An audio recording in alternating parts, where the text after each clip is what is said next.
Hi everyone, and welcome to A&P with Dr. O.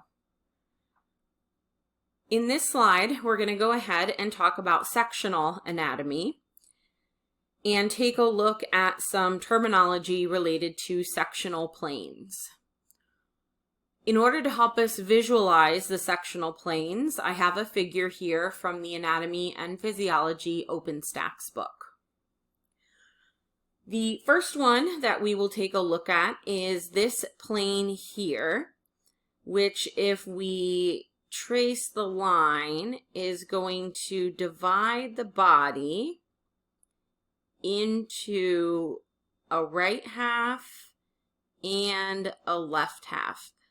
If I draw that line all the way through that sectional plane, we get a right half and a left half. And this is known as a sagittal section.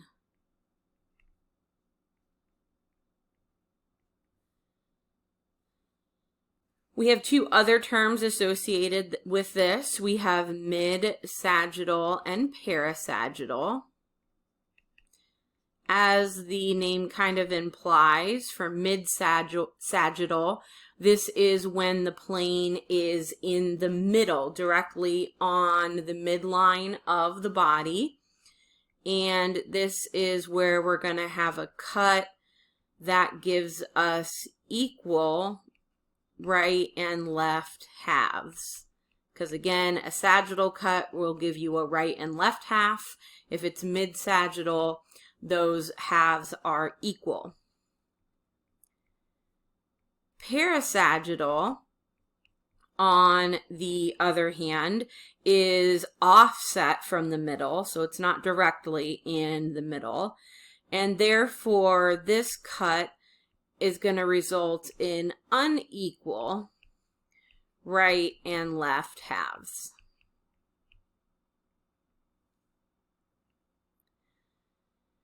The next one that we will take a look at is going to separate the front of the body from the back of the body, if we're looking at this plane or cut right here.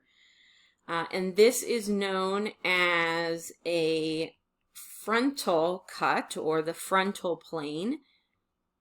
It is also sometimes called coronal. The word corona means crown. If you can envision where you would wear a crown or a headband on your head, think about the cut starting there and moving all the way through your body to separate your body into anterior and posterior portions. That's going to be our frontal plane.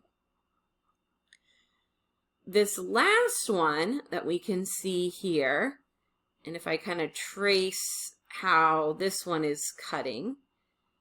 This last one is cutting the body into superior and inferior portions. And this is known as a transverse cut, or the transverse plane. It has two other names as well.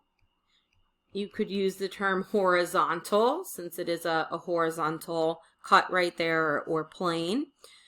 Or we can use the term cross-section. And we'll use that a lot when we look at histology slides. Sometimes we'll see something in cross-section.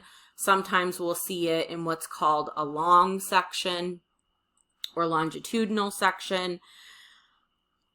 A lot of the times we'll see this cross-section, and when you see that, then you know that it is a horizontal or transverse cut of that specimen.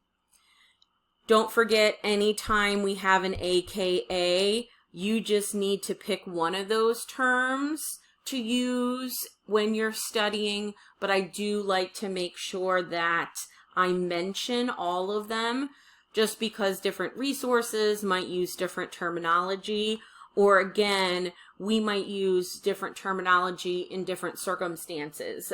For example, when we look at slides and we see that term cross-section used.